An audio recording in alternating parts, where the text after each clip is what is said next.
Greetings and welcome to the Microsoft Fiscal Year 2020 Third Quarter Earnings Conference Call. At this time, all participants are in a listen-only mode. A question-and-answer session will follow the formal presentation. If anyone should require operator assistance during the conference, please press star 0 on your telephone keypad. As a reminder, this conference is being recorded.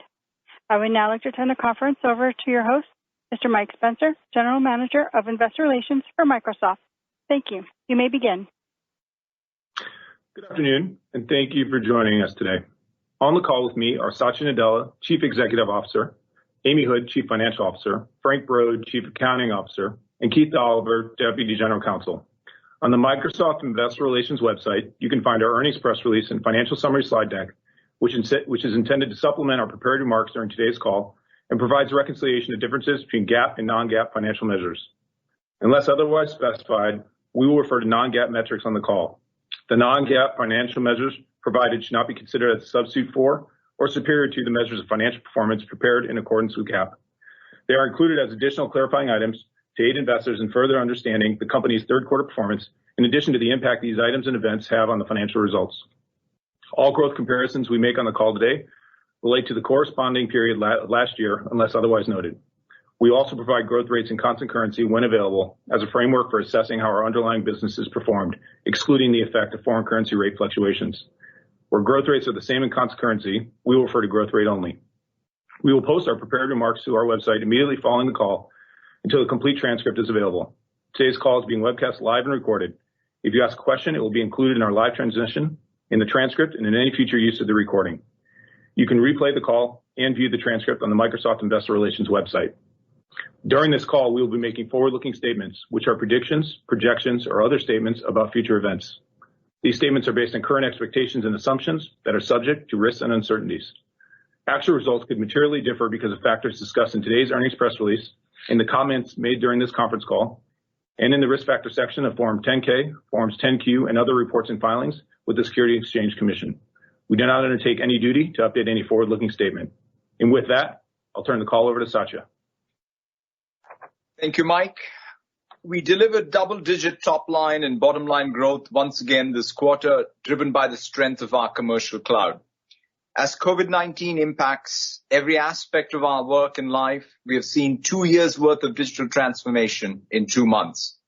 From remote teamwork and learning to sales and customer service to critical cloud infrastructure and security, we are working alongside customers every day to help them stay open for business in a world of remote everything. There is both immediate surge demand and systemic structural changes across all of our solution areas that will define the way we live and work going forward. Our diverse portfolio, durable business models, and differentiated technology stack across the cloud and the edge position us well for what's ahead.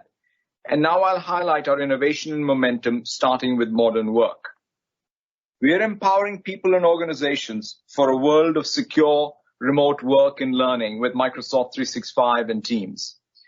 As work norms evolve, organizations are realizing they need a comprehensive solution that brings together communications, collaboration, and business process, built on a foundation of security and privacy. Microsoft Teams supports multiple communications modalities in a shared workspace.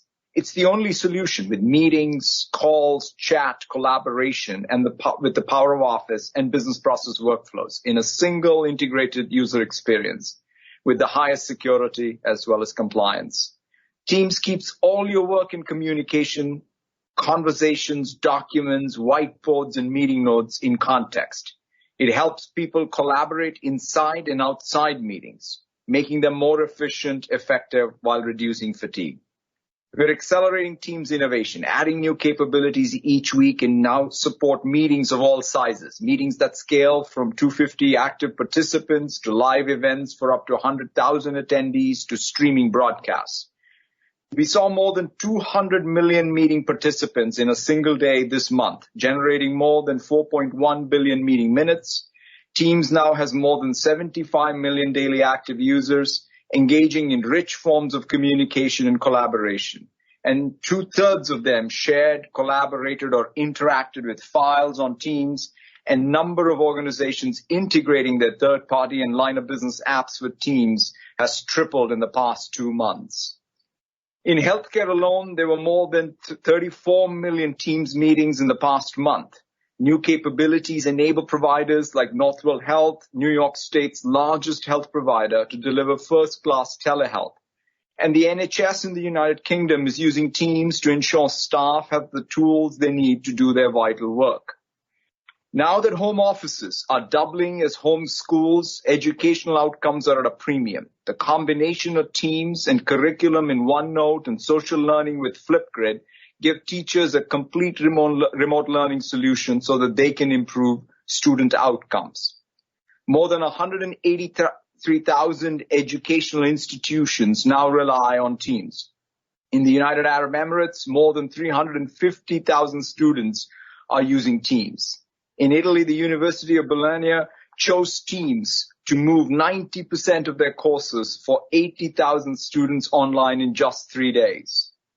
20 organizations with more than 100,000 employees are now using Teams, including Continental AG, Ernst & Young, Pfizer, and SAP. Just last week, Accenture became the first organization to surpass 500,000 users. And we expanded our partnership with NFL to include Teams, which powered their first ever virtual draft. More broadly, we continue to see momentum with organizations across Microsoft 365. Office 365 now has 258 million paid seats. Usage of Windows Virtual Desktop tripled this quarter as organizations deploy virtual desktops and apps on Azure to enable secure remote work. From Interpublic Group and Kohler to Vodafone, the world's leading companies are choosing Microsoft 365 as their productivity cloud. And we continue to see strong demand for our premium offerings from customers like MasterCard, Autodesk, AARP, and Coca-Cola, which chose not only Microsoft 365 but Dynamics 365 and Azure in a 5-year multi-cloud agreement. We're also expanding our opportunity with consumers with Microsoft 365 Personal and Family, which now has more than 39 million subscribers. And we're bringing Teams to consumers for the first time so that they can stay connected with family and friends. Windows 10 now has more than 1 billion monthly active devices, up 30% year over year. And we are seeing demand for Windows 10 PCs from small screens to large screens to dual screens. Now on to security. Security remains a strategic priority for every organization, and the shift to remote only increases the need for integrated end-to-end zero-trust security architecture that reduces both cost and complexity. Third-party analysts affirm our leadership as the only company that offers comprehensive identity, security, and compliance solutions. This quarter, we introduced new capabilities to protect customer data no matter where it resides. Microsoft Defender ATP now supports Linux in addition to Windows and Mac OS, with iOS and Androids to come soon. And new insider risk management in Microsoft 365 helps organizations detect and mitigate malicious activity. The world's largest hedge fund, Bridgewater Associates, is using security services built into Microsoft 365 to protect employees and core services in a zero-trust environment. Retailer ASOS is using Azure Sentinel to detect and mitigate threats. And the need to secure remote identity and access management is increasing demand for Azure Active Directory, now at 300 million active users. Now on to developer tools. We have the most complete developer tool chain, independent of language, framework, or cloud, from GitHub to the world's most popular code editing tool, Visual Studio Code. And our developer relevance is increasing. For over a decade, developers have come together remotely on GitHub to build the world's software. As of today, we have 50 million developers on GitHub. From Twilio to the U.S. Department of Veterans Affairs to more than 10,000 engineers at Daimler, GitHub is where developers go from idea to code and code to cloud. Developers are also collaborating on mission-critical projects, from tracking the spread of COVID-19 to implementing contact tracing to helping expand access to personal protective equipment. We are bringing GitHub to even more developers, making core features free for the first time for teams of any size. And our acquisition of NPM makes GitHub the largest software repository for JavaScript. Now on to Power Platform. COVID-19 has accelerated the urgent need for every business to create no-code, low-code apps and workflows in hours or days, not weeks or months. Power Platform is already used by more than 3.4 million citizen developers and business decision makers. If you can create an Excel spreadsheet, you can create an app, build a virtual agent, automate a workflow, analyze data, and share insights in real time. In just 2 weeks, Swedish Health Services, the largest non-profit health provider in the Seattle area, used Power Apps to track critical supplies. Thousands of organizations are relying on new integration between Microsoft Teams and Power Apps to share timely information. And governments around the world are using Power BI to share the latest COVID-19 data with their citizens. Leaders in every industry, from global healthcare company GSK to Coca-Cola to Toyota, are all using Power Platform to accelerate their automation. Now on to Dynamics 365. Dynamics 365 is helping thousands of organizations accelerate digital transformation as they remote every part of their operations, from manufacturing to supply chain management to sales and customer service, inclusive of new scenarios like curbside pickup, contactless shopping, remote customer assistance, and operations.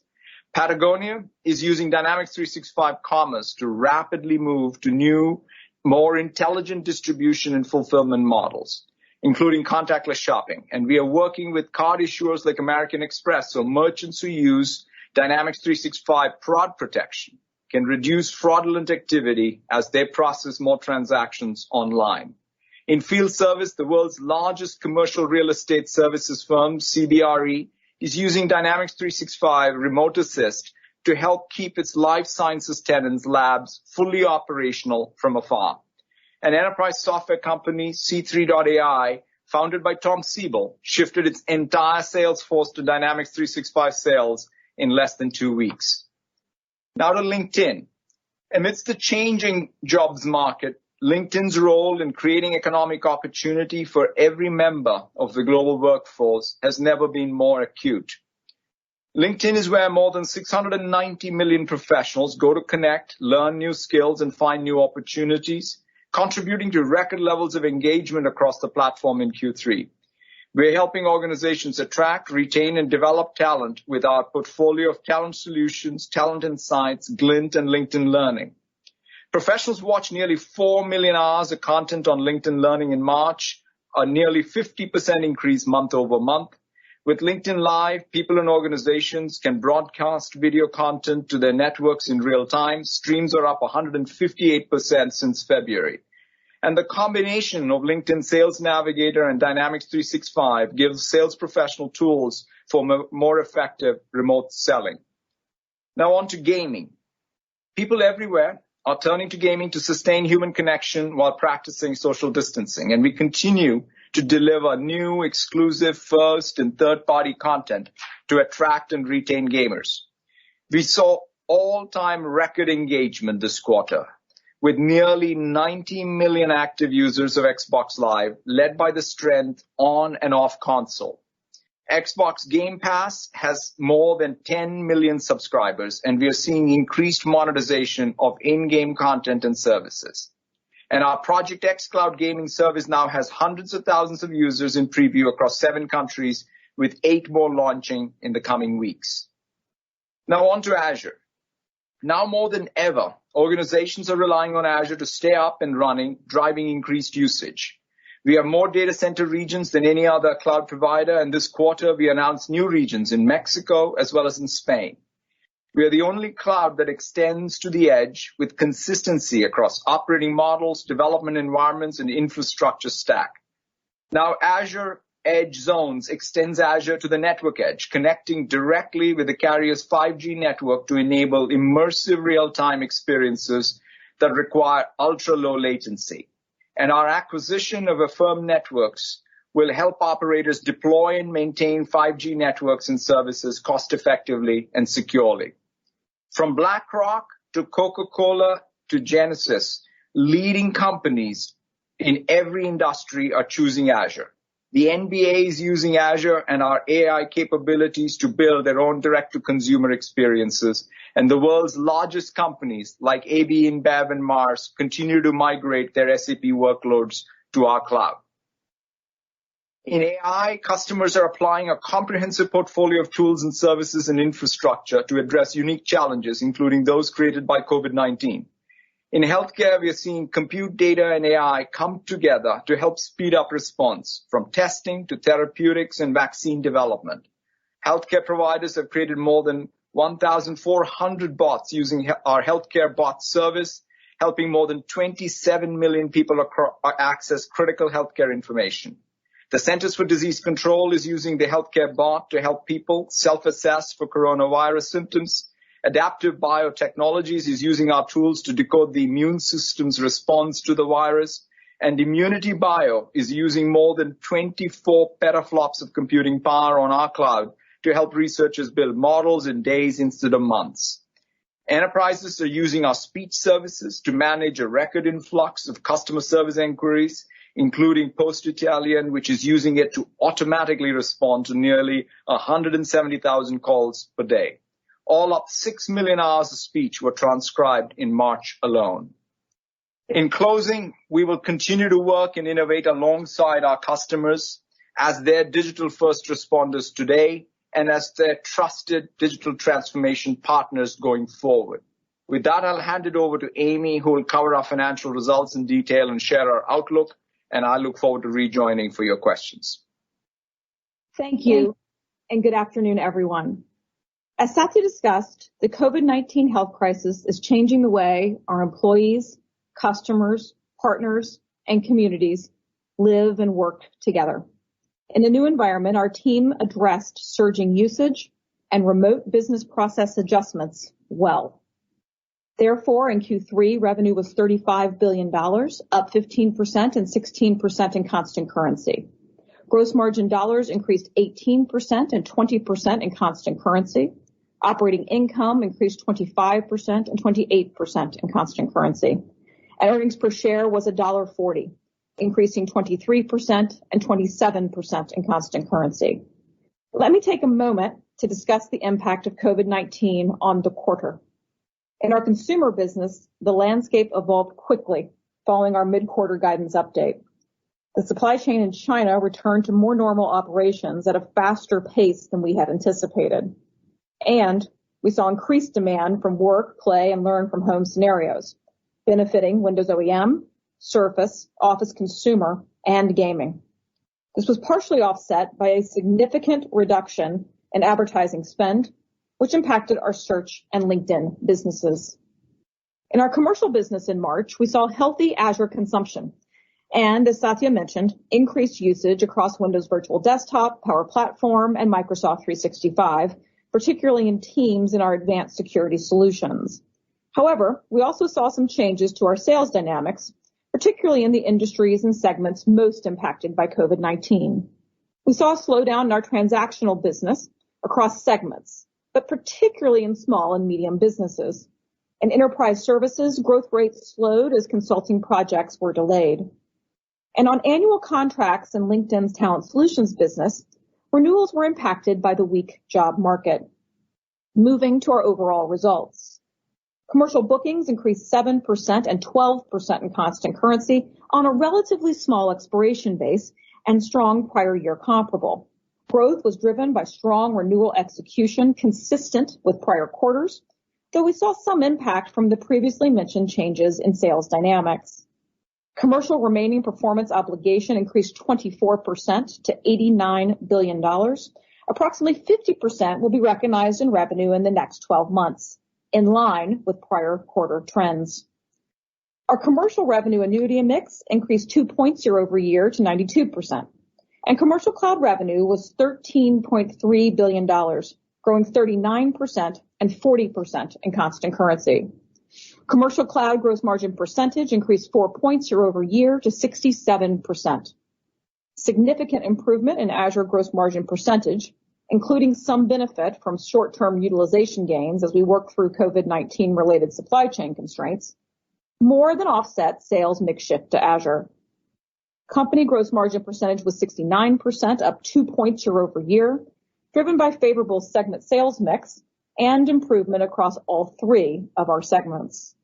In line with expectations, FX reduced revenue growth by 1 point and had no impact on operating expense growth. The FX impact on COGS growth was slightly more favorable than expected and reduced growth by 1 point. Operating expense grew 10%, slightly below expectations, primarily driven by lower marketing and travel spend in March. And operating expenses expanded this quarter, operating margins expanded this quarter as a result of higher gross margins and disciplined decisions to invest in strategic and high growth areas. Now to our segment results. In line with expectations, revenue from productivity and business processes was $11.7 billion, increasing 15% and 16% in constant currency. Office commercial revenue grew 13% and 15% in constant currency. Office 365 commercial revenue grew 25% and 27% in constant currency, again driven by installed base growth across all workloads and customer segments, as well as higher ARPU, with strong upsell to E5. And Office 365 commercial seats grew 20% to nearly 258 million, with an increasing mix from Microsoft 365. Office consumer revenue grew 15% and 17% in constant currency, driven by growth in Office 2019 and Office 365 subscription revenue. Office 365 consumer subscribers grew to 39.6 million, benefiting from the increased demand noted earlier. Dynamics revenue grew 17% and 20% in constant currency, driven by Dynamics 365 growth of 47% and 49% in constant currency. LinkedIn revenue increased 21% and 22% in constant currency, as early quarter momentum was slightly offset by the slowdown in advertising. Segment gross margin dollars increased 16% and 18% in constant currency, and gross margin percentage increased 1 point year over year, as improvements in Office 365 and LinkedIn margins more than offset an increase in cloud revenue mix. Operating expense increased 12% and 13% in constant currency, driven by continued investment in LinkedIn and cloud engineering. And operating income increased 20% and 23% in constant currency. Next, the Intelligent Cloud segment. Revenue was $12.3 billion, increasing 27% and 29% in constant currency, ahead of expectations driven by continued customer demand for our hybrid offerings. On a significant base, server products and cloud services revenue increased 30% and 32% in constant currency. Azure revenue grew 59% and 61% in constant currency, driven by continued strong growth in our consumption-based business. In our per-user business, our enterprise mobility install base grew 34% to over 134 million seats, with continued benefit from Microsoft 365. And our on-premises server business grew 11% and 12% in constant currency, driven by the demand for our hybrid and premium solutions and continued benefit from the end of support for Windows Server 2008. Enterprise services revenue increased 6% and 7% in constant currency, as growth in premier support services more than offset the consulting delays. Segment gross margin dollars increased 30% and 32% in constant currency, and gross margin percentage increased 2 points year over year, as another quarter of significant improvement in Azure gross margins more than offset the growing mix of Azure IaaS and PaaS revenue. Operating expense increased 19%, primarily driven by continued investments in Azure. And operating income grew 42% and 46% in constant currency. Now to more personal computing. Revenue was $11 billion, increasing 3% and 4% in constant currency, ahead of the revised expectations from our mid-quarter guidance update, as better than expected Windows OEM, Surface, and gaming revenue more than offset lower than expected search revenue. OEM, as well as Surface revenue, benefited from the improved supply chain in China, increased demand from remote scenarios, and continued Windows 7 end-of-support dynamics.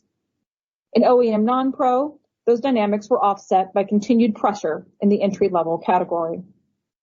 Windows commercial products and cloud services grew 17% and 18% in constant currency, again driven by Microsoft 365 and demand for our advanced security solutions. Search revenue ex-TAC increased 1%, below expectations, driven by significantly reduced advertising spend. And in gaming, revenue declined 1% and was relatively unchanged in constant currency, driven by higher user engagement than expected. Xbox content and services revenue increased 2% on a high prior year comparable, with strong growth in Game Pass subscribers and Minecraft. Segment gross margin dollars increased 6% and 8% in constant currency, and gross margin percentage increased 2 points year over year due to higher margin sales mix. Operating expense declined 3%, driven by a redeployment of engineering resources to higher growth opportunities. As a result, operating income grew 15% and 17% in constant currency. Now back to total company results. Capital expenditures, including finance leases, were $3.9 billion, up 15% year over year, to support growing demand for our cloud services, and lower than expected, driven by COVID-19 related delays across the supply chain. Cash paid for PP&E was $3.8 billion. Cash flow from operations was $17.5 billion and increased 29% year over year, driven by healthy cloud billings and collections. And free cash flow was $13.7 billion, up 25%. Other income and expense was negative $132 million, lower than anticipated, due to FX remeasurement and net recognized losses on investments. As a reminder, we are required to recognize unrealized gains or losses on our equity portfolio. Our effective tax rate was slightly above 16%, in line with expectations. And finally, we returned $9.9 billion to shareholders through share repurchases and dividends, an increase of 33% year over year. Now let's move to our outlook, starting with our expectations for COVID-19 related impact. In our consumer business, we expect continued demand across Windows OEM, Surface, and gaming from the shift to remote work, play, and learn from home. Our outlook assumes this benefit remains through much of Q4, though growth rates may be impacted as stay-at-home guidelines ease. We assume advertising spend levels from March do not improve in Q4, which will impact Search and LinkedIn. In our commercial business, our strong position in durable growth markets means we expect consistent execution on a large annuity base, with continued usage and consumption growth across our cloud offerings. However, we expect the sales dynamics from March to continue, including a significant impact in LinkedIn from the weak job market and increased volatility in new, longer lead time deal closures. In commercial bookings, growth from healthy renewal execution on a larger Q4 expiry base will be impacted by some large commitments in the prior year and the previously mentioned sales dynamics. Commercial cloud gross margin percentage will be relatively changed year over year as continued improvement in IaaS and PaaS gross margin percentage will be more than offset by revenue mix shift to Azure. And with the supply chain constraints easing, we expect a material sequential increase in our capital expenditures to support growing usage and demand for our cloud services. Next, to FX. We expect a larger impact to our results due to the stronger U.S. dollar. Based on current rates, FX should now decrease total company, productivity and business processes, and intelligent cloud revenue growth by approximately 2 points, and decrease more personal computing revenue growth and total company COGS and operating expense growth by approximately 1 point. Now to segment guidance, which includes wider ranges than normal given the uncertainty in our business with higher in-quarter sales and revenue recognitions. In productivity and business processes, we expect revenue between $11.65 and $11.95 billion. Approximately 80% of this revenue comes from the earnout on existing contracts and agreement renewals. The remaining 20% of revenue, primarily from annuity agreements, transactional licensing, and LinkedIn, is subject to more volatility in the current environment. In Office Commercial, revenue growth will continue to be driven by Office 365, with strong upsell opportunity, particularly to our advanced security solutions. However, growth will be partially offset by continued transactional weakness, some impact from the previously mentioned sales dynamics, and a strong prior year comparable, where 4 points of growth were from a greater mix of contracts with higher in-period recognition. In Office Consumer, we expect low single-digit revenue growth down sequentially, as subscription growth is offset by a slowdown in our Office 2019 transactional business. In LinkedIn, we expect continued strong engagement on the platform. However, a material mix of revenue is driven by customer hiring needs and advertising. Therefore, we expect a significant slowdown to mid-single-digit revenue growth. In Dynamics, we expect low double-digit revenue growth when continued Dynamics 365 momentum, offset slightly by a slowdown in new projects with longer lead times. For Intelligent Cloud, we expect revenue between $12.9 and $13.15 billion. Approximately 80% of this revenue comes from the earnout on existing annuity contracts, agreement renewals, and consumption from existing Azure workloads. The remaining 20%, which is primarily made up of new annuity agreements, transactional licensing, and enterprise services consulting revenue, is subject to more volatility. In Azure, revenue growth will again be driven by our consumption-based business, with continued strong growth across our customer base, though we expect some moderation in the most impacted industries and segments. And in our per-user business, growth will be impacted by the increasing size of the install base, as well as the sales dynamic noted earlier. In our on-premises server business, we expect revenue to decline low single digits on a strong prior year comparable, as continued hybrid demand is more than offset by some transactional weakness. And in enterprise services, we expect a low single-digit revenue decline, driven by continued delays in our consulting business. In more personal computing, we expect revenue between $11.3 and $11.7 billion. Roughly 75% of this revenue across OEM, Surface, Search, and Gaming is earned in quarter. In Windows, overall OEM revenue growth should be low to mid-single digits on a strong prior year comparable. In Windows commercial products and cloud services, we expect mid-single-digit revenue growth with headwinds from our transactional business and the previously mentioned sales dynamics. In Surface, the continued strong demand should drive revenue growth in the low teens. In Search ex TAC, we expect revenue to decline in the mid-20% range, similar to March. And in Gaming, we expect revenue growth in the high teens with continued strong user engagement across the platform. Now back to overall company guidance. We expect COGS of $11.55 to $11.75 billion and operating expense of $11.8 to $11.9 billion. Other income and expense should be negative $100 million as interest expense is expected to more than offset interest income.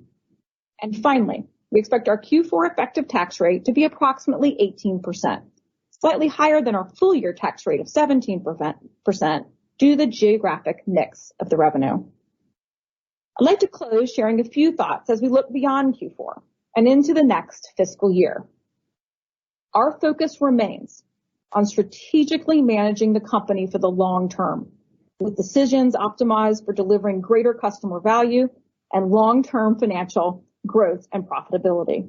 With that, we'll continue to provide increased support to our customers and partners as they navigate the uncertain future ahead, deepening our engagement and adding increased value. We will continue to aggressively expand our cloud infrastructure to support not only the usage surges of today, but the growing customer demand for our unique and differentiated cloud offerings in the future. We will continue to make significant investments against the strategic growth opportunities Satya outlined, organically and through strategic acquisitions like that of Affirmed Networks this quarter. And we have the flexibility, given our strong financial position and free cash flow generation, to do all of this and support our commitment to capital return. Microsoft does well when our customers do well, and we are uniquely positioned to continue to invest and contribute to their future success. With that, Mike, let's go to Q&A. Thanks, Amy. We'll now move over to Q&A. Out of respect to others on the call, we request that participants please only ask one question. Operator, can you please repeat your instructions? Thank you. If you'd like to ask a question, please press star 1 on your telephone keypad. A confirmation tone will indicate your line is in the question queue. You may press star 2 if you'd like to remove your question from the queue. For participants using speaker equipment, it may be necessary to pick up your handset before pressing the star keys. Our first question comes from the line of Keith Weiss with Morgan Stanley. Please proceed with your question. Thank you guys for taking the question. Very impressive quarter in a difficult time, and I hope all of you and your families are all safe and healthy. Satya, a question for you. You did a really great job of talking to how well the expanded portfolio and the really broad portfolio that Microsoft brings to the market has helped customers during a crisis period and a period that engendered a lot of change within the way organizations were operating. Can you talk to us a little bit about how much of that sort of assistance and how much of that you were able to actually take to revenues, if you will? How much of that is stuff that you could actually monetize today versus, given the customer relationships, given the focus on the long term, you have to sort of let play out over time, and it's about kind of expanding usage and expanding the relationships with customers that you expect to pay out over a longer period? Thank you, Keith, for the question. Overall, the perspective we take, the approach we take is really to be there for our customers at their time of most acute need. So we don't go in there with the mindset of, what does it mean for our revenue? I mean, this thing that I always say, which is when our customers do well, we'll do well on a long-term basis. That's at the core of our business model. That's the core of how we approach it. That said, Keith, I think there are 3 phases here. And there's overlap. For example, the phase we are mostly in right now is that first response phase, where from business continuity perspective, people want to be able to work remotely, want to be able to conduct remote operations. That's what's leading to increased demand in Teams or increased demand in remote desktop and security and what have you. So that's sort of, I would say, the phase we are in broadly. And of course, there are certain sectors like the healthcare sector. There is even, education, obviously, as well as some of the public sector organizations that all have surge demand, or even in some segments of retail where there is surge demand. And so that's something that we are scaling to meet their needs. Then I believe as we work out here, so if you think about the next phase of recovery, it's more like a dial. Things will start coming back in terms of economic activity, and we'll have to keep, adjusting the dial. This hybrid work is going to be there with us for a period of time. That's where some of the sort of architectural product strength of ours will be very useful to our customers. Even just take Teams. Teams is not just about having lots of video meetings. Teams is about actually getting work done where meetings and video is one part. So that's, for example, something the utility of it will only increase for our customers as some people come back to work, some people are remote, you have to collaborate without any fatigue. So that's that second phase. And then the third phase is where there is going to be structural change. There's no turning back, for example, in telemedicine, right? If you look at even what has happened in this first phase with AI bots powering telemedicine triage, that's going to change, I think, what healthcare outcomes look like. Same thing in education. Digital twins. This is something I think I talked about maybe in the last earnings even. This is what anybody who has a digital twin is able to first remote the control plane, is able to automate, is able to simulate. That's huge for anybody who's into manufacturing or is trying to model out and plan their supply chain. So I think that there are ways for us to participate in what ultimately will be productivity growth. But immediate term, we're mostly building out the relationships, adding new customers, adding intensity in usage in existing relationships, which all in the long term will play out in terms of economics for us as well. And maybe just to add on to that, the way you might think about that, Keith, is the first stage for many of the licensing protocols was to include trial offers for many of our customers who were in need of the specific things we just discussed. And over time, being able to convert that into a monetization engine, or, for example, to take some of the usage surge we've seen even across our consumer properties, or even in gaming or Office 365, which is now Microsoft 365 for consumers. I think there's a lot of opportunity here for us to continue to add value. And when you add value, long-term customer value certainly goes up. Excellent. Thanks, Keith. Operator, we'll take the next question now, please. Thank you. Our next question comes from the line of Mark Mordler with Bernstein Research. Please proceed with your question.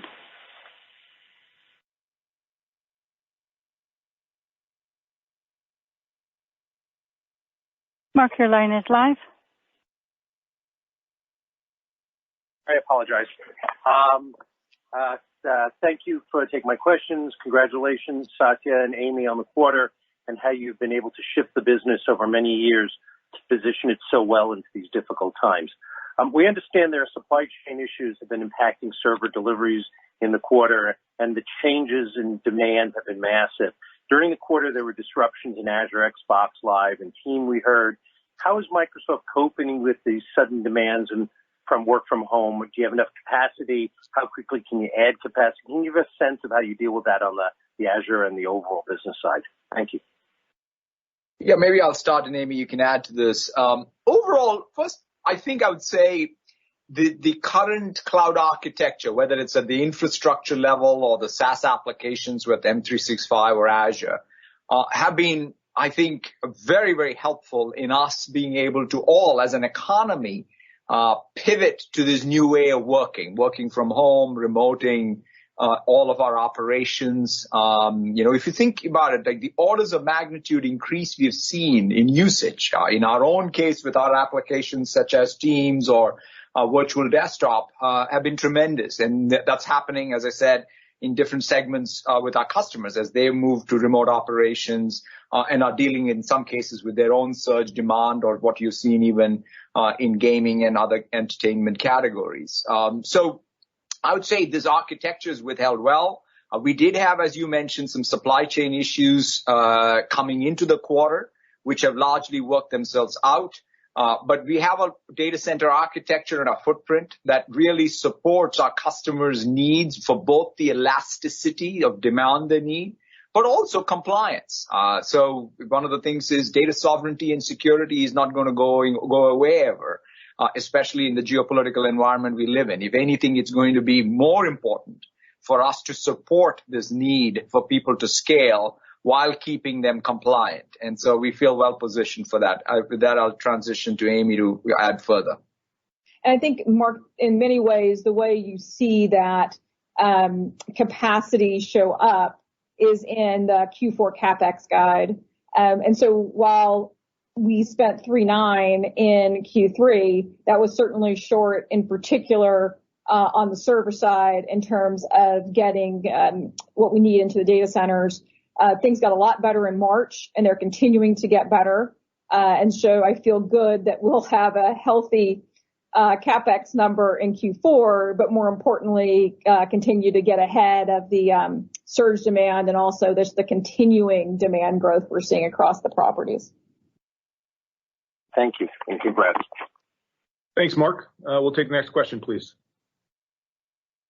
Thank you. Our next question comes from the line of Heather Bellini with Goldman Sachs. Please proceed with your question.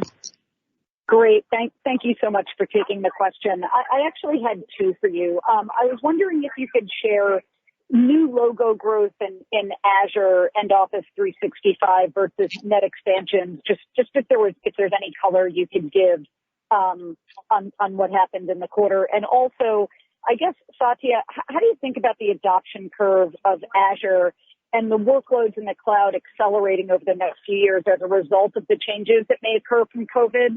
And any thoughts on if your 3-year out view of cloud adoption is increasing as a result of what's going on? Thank you. Yeah, maybe, Amy, I'll take the second one first, and then you can take the first one. Great. I would say there's no question that moving to the public cloud, even at a time like this, is just capital efficient. If you think about for any business, the conversations we are having, is even for businesses that are having tough economic cycles, one of the smartest things that anyone can do, and we want to be very helpful in those conversations, is to transition to the efficient frontier as quickly as possible so that they can have more agility, more elasticity, and better unit economics coming out of this, or even while you're in this crisis. So I think the migration to the cloud is absolutely a secular shift. But at the same time, the architecture of the cloud itself is going to be, have the cloud and the edge. So it's not just about migrating off premise, but it's going to be able to have an architecture that supports the needs, where edge compute is increasingly going to be very important. That's why even what we are doing on our edge compute, what we did with Affirm Networks, what we did with even the launch of Azure Edge Zones, all speaks to, I think, what is going to be the secular infrastructure architecture going forward. And to your first question on really expanding the customer base versus adding seats or consumption within that customer base, we actually saw both this quarter again. The way you would have seen a little bit of weakness, I guess, in on-premises Office commercial due to the transactional weakness and maybe SMB. But outside of that, Heather, it didn't really show a different pattern than I would have normally expected in terms of a breakdown between those. The one difference I will say is just because there was so much deployment done in the past 4 weeks, especially around Teams and some of the other workloads. There's certainly a distinction that a lot of that was expanding the footprint as opposed of deployment much faster than I think many enterprises had initially planned to do so. Great. Thank you. Thanks, Heather. Operator, we'll move to the next question, please. Thank you. Our next question comes from the line of Brent Thill with Jefferies. Please proceed with your question. Good afternoon. Satya, I was curious if you could share the next chapter of Teams, what you think it looks like, and maybe speak to the monetization halo that you're seeing with the rest of the product line spinning off of the great adoption, which seems to be doubling every time you give us the stats. Thanks for getting our firm up on Teams basically in a couple of weeks. Thanks, Brent. Overall, for the way we've always approached Teams is as a user experience and I would say a scaffolding was to sort of incorporate what's a modern way of working. We always felt that we needed to have, in some sense, best-in-class functionality in each of the modalities, right? Whether it's meetings or chat, collaboration or business process. But the most important thing is to bring these together so that people can get more done. Teams of people and organizations can get more done. And that's what you see play out. Even in this pandemic, if you look at it, of course, there's no question meetings are most important. We do a lot of them. But at the same time, what is happening in a meeting is the important context that can't get lost. That's what's going to have continuity, whether it's the whiteboard you created, it's the OneNote you shared, it's the document you edited together, it's a business process alert that you are responding to.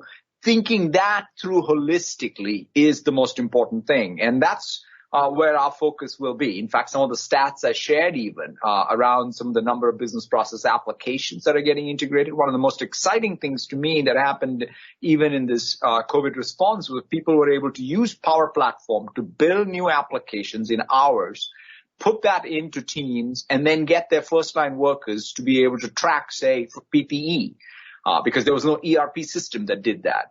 That ability to digitize at high rates and do it in the context of how people work and collaborate, I think speaks to the power of the Teams platform. And it, when Teams does well, all of Microsoft 365 does well. Great. Thanks, Brent. Operator, we'll move to the next question, please. Thank you. Our next question comes from the line of Phil Winslow with Wells Fargo. Please proceed with your question. Hey, thanks guys for taking my question, and I'm glad to hear that you all are well, and I hope the same for your families. Satya, in your prepared remarks, you mentioned how Microsoft continues to broaden its relevancy with developers from GitHub, Visual Studio Code, AppOps Dev Server, and most recently, obviously, multi-cloud infrastructure as code with Azure Arc. Just two questions on this topic. Firstly, Satya, how do you think about how much of that DevOps life cycle Microsoft needs to address directly versus partner with third parties or maybe open source? And then secondly, for both Satya and Amy, if COVID-19 is really creating sort of a zeitgeist opportunity for the cloud and digital transformation, how are you seeing your broadening CI/CD pipeline product set impacting Azure's competitive position near and longer term? Yeah, first thing, we have always said when we acquired GitHub that we want to be in the developer tools and developer services business as an end, not as a means to some end. And so that's what we're executing on. We care about this. After all, Microsoft was created as a dev tools company first before anything else, and that means a lot to us. And so with GitHub now, we're just really executing on that strategy, which is to start. And that means you have to be true to the developer choices. So this is not about us having anything homogenous from us, but to really respect the heterogeneous choices of developers. All we want to make sure is we bring the very best of our code editing tools to GitHub as the code repository, bring great security capabilities, bring the best of CI/CD and DevOps, bring even LiveOps, something like Azure PlayFab, all of those tools. But it's not to say that anyone else can't participate. In fact, we have marketplaces on Azure as well as on GitHub. It'll work across clouds. So we will always ensure that it's an open community that supports all of the developer choices. At the same time, we think of this as we're building essentially what we did with Microsoft 365 for knowledge workers and first line workers, what we're doing with Dynamics 365 for BDMs. We want to do with developers because there are going to be more software developers and their workflows are going to impact more people outside of software development. So to me, this is a very important SaaS category to be in for its own sake.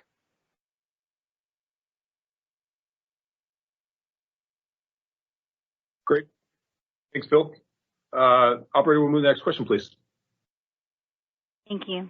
Our next question comes from line of Raimo Lenschow with Barclays. Please proceed with your question. Yeah, thanks. Thank you, and hope you guys are staying safe. I wanted to focus on Dynamics. It's obviously not the biggest part of Microsoft, but it's a very important growth one. In this sort of environment where, there's a lot of uncertainty, with Dynamics, you're addressing some very fundamental kind of business apps. What do you see there in terms of customer appetite to kind of go for this at this point? Is that kind of an area, because it's now online compared to on-premise, that is seeing more adoption, a fast adoption? Or can you talk a little bit about the trends there? Thank you. Sure. I think it's actually a very important to have the ability in a very agile way as a business to be able to move on your business process needs. So, for example, if you're a retailer and you now need to do contactless shopping, that is something that, for example, Dynamics is going to support for you to be able to use even commodity cameras with AI modules, with all of it helping with a data model that supports shopping inside of physical stores or curbside pickup.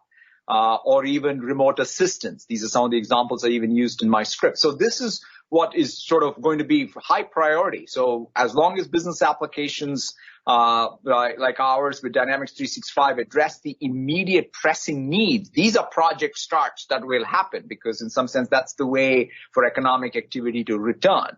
But at the same time, I think business applications that perhaps have longer lead in terms of implementation, people are probably going to take some more time to decide on it. But whereas we think we're well positioned to capture the new scenarios and Power Apps, because we think about Power Platform and Dynamics as both what we do with business applications. And we feel that between these two, along with Azure, are well positioned to address what are going to be increasing digitization needs, where people don't have months to deploy or months to implement, and that's where we shine. And I think that you would say that we've seen that in our pipeline and really in the customer demand scenarios. So I think we've seen is really more of a shift to some of these quick time to value deployments and a real change in terms of new long lead time projects there. And I think that's probably not surprising. And the one scenario I should mention is for anyone, who's looking to say, how do I continue to generate revenue? Remote sales, for example, is going to be a very critical scenario. And there's no better solution than the combination of dynamic sales and LinkedIn Sales Navigator to be able to drive, especially B2B sales. So those are the types of solutions that are going to be very relevant in times like this. Okay, very clear. Thank you. Congrats.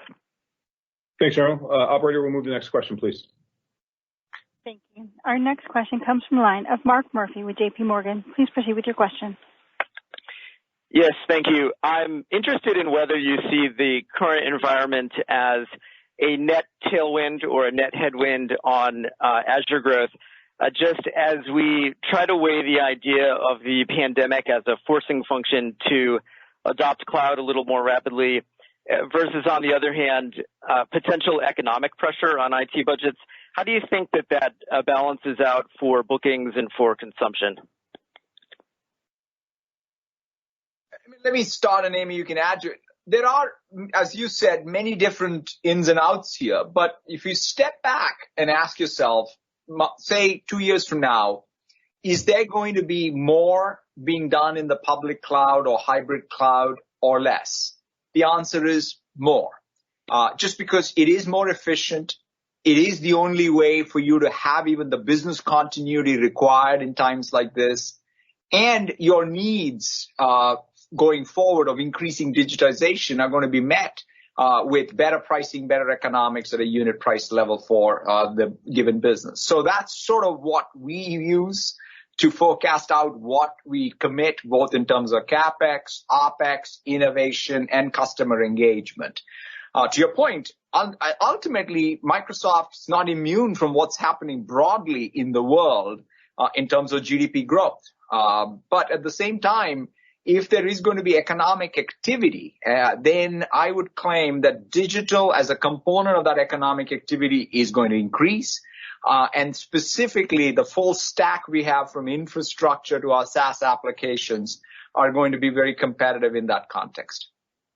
And I think for me, it's so clear. I think we talk about our capital investment or our worldview, that it's a tailwind over any long period of time.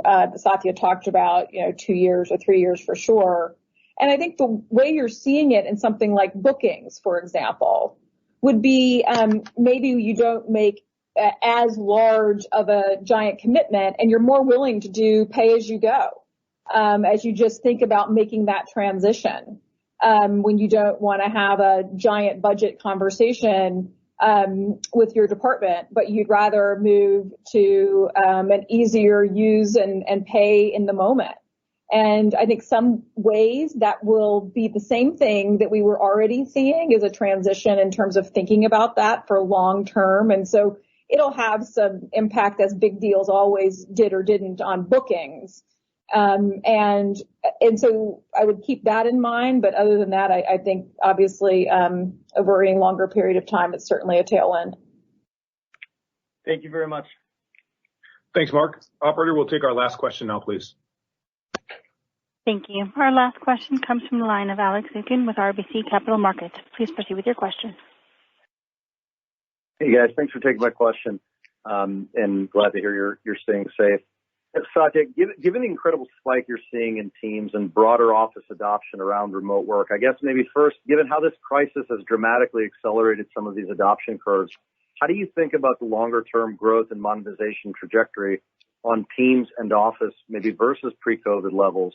And then if you think about, your competitive positioning, having both the opportunity to solve remote work challenges from a productivity standpoint and infrastructure challenges from an Azure standpoint, how does the combination of those change some of the competitive dynamics in the market right now? Thank you for that question. First of all, I as I said a little earlier, Teams and the usage of Teams is something that increases the intensity across all of what's Microsoft 365. And to your point about whether it's, and usage leads to monetization. Now, for example, one of the things that we didn't talk as much at least in the Q&A section, is on security. If you look at one of the key considerations as people go remote work, is to ensure, starting with the identity to the device endpoint, to the application, to the information in the application and the infrastructure behind the app, you need that zero trust architecture. So that's, again, built in. to and in around Teams itself. So to me, we have, but same thing with compliance, right? So it's one thing to have Teams, people working remotely, but information being shared in Teams, that OneNote you share, does it carry the policies that were set for information protection? See, that's the big advantage we have architecturally in terms of all this having been built with one particular set of architectural principles so that they can be enforced throughout all of these applications.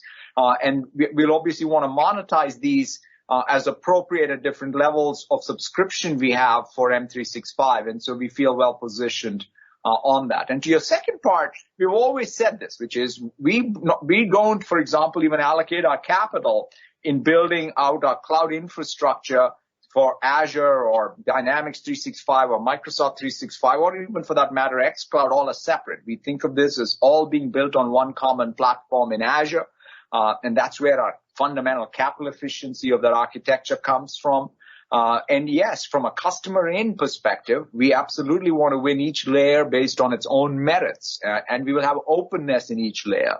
But there are great benefits. And Coca-Cola and the deal this quarter is a great example of someone who wants to use, in fact, our security across all these three clouds and the products across all these three clouds. So that's what we will increasingly do. But that also means we want to be competitive in each layer and open in each layer.